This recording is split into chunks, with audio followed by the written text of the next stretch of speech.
I thank the chairman for yielding, and I thank him for the support that he and the Energy and Commerce Committee have expressed for H.R. 3797, the Satisfying Energy Needs While Saving the Environment Act, also known as the SENSE Act.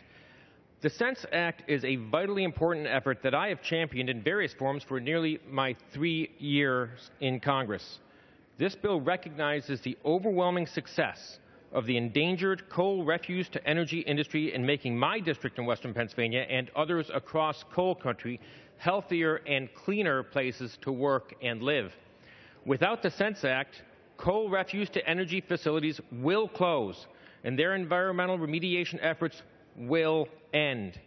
Contrary to the claims of this legislation's supposedly environmentalist opponents, the SENSE Act is a pro-environment bill. As many of you know, the coal industry has been an important part of the economy in Pennsylvania for many generations. Historic mining activity unfortunately left behind large piles of coal refuse. These piles consist of lower quality coal mixed with rock and dirt.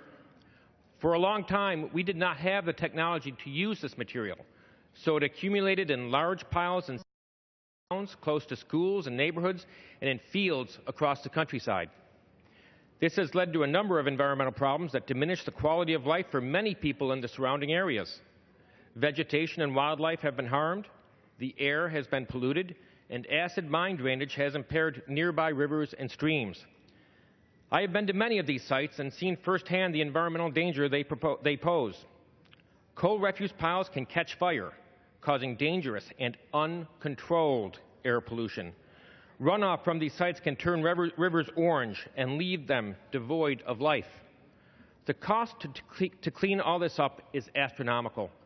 Pennsylvania's environmental regulator estimates that fixing abandoned mine lands could take over $16 billion, $2 billion of which would be needed for coal refuse piles alone. We needed an innovative solution to this tough challenge. A common-sense compromise was necessary to get the job done and protect the environment. That is where the coal refuse to energy industry comes in.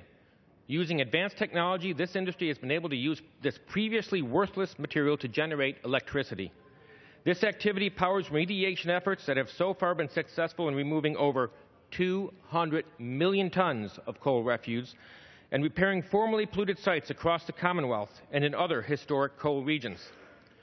Thanks to the hard work of the dedicated people in this industry, landscapes have been restored, rivers and streams have been brought back to life, and towns across coal country have been relieved of unsafe and unsightly waste coal piles. And they do say a picture paints 1,000 words, and that's what I have here. In the foreground is you have a waste coal pile that is under the process of remediation.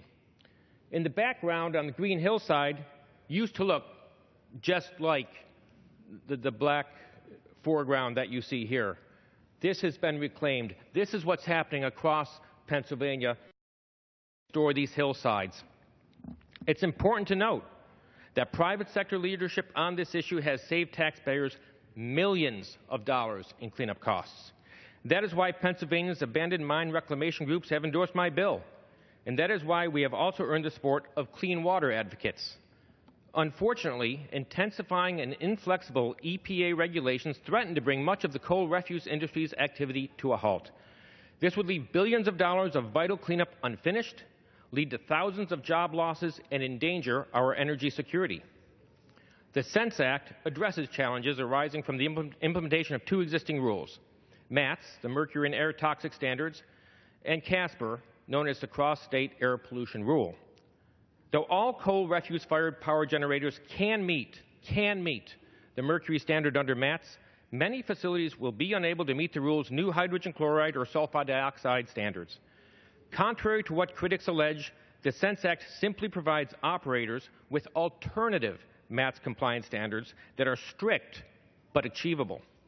Similarly, although coal refuse-fired power generators were provided sufficient sulfur dioxide allocations in Phase 1 of CSAPR's implementation, these facilities were allocated insufficient credits in Phase 2, which is set to begin in 2017. The SENSE Act seeks to provide coal refuse-fired power generators with the same allocation levels in Phase 2 as in Phase 1. My bill also contains provisions to ensure that this change does not simply create a profit center for the industry. Credits allocated as a result of the Sense Act's implementation must go to covered plants, specifically those that use bituminous coal refuse, and they cannot be sold off to other operators. I'd like to yield the gentleman an additional minute. The gentleman is recognized for an additional minute. I thank the Chairman. In the last Congress, I merely attempted to exempt these from MAT's compliance with SO2 and HCl. Building on my efforts, Senators Toomey and Casey from the Commonwealth of Pennsylvania offered a bipartisan amendment providing similar treatment for these plants within the context of both MATS and CSAPR. While this proposal was supported by a bipartisan majority of senators, it failed to achieve the supermajority necessary to pass. What we are looking to achieve today is much narrower and far more limited than our effort in the last Congress, which received bipartisan support. This should not be a controversial or partisan issue.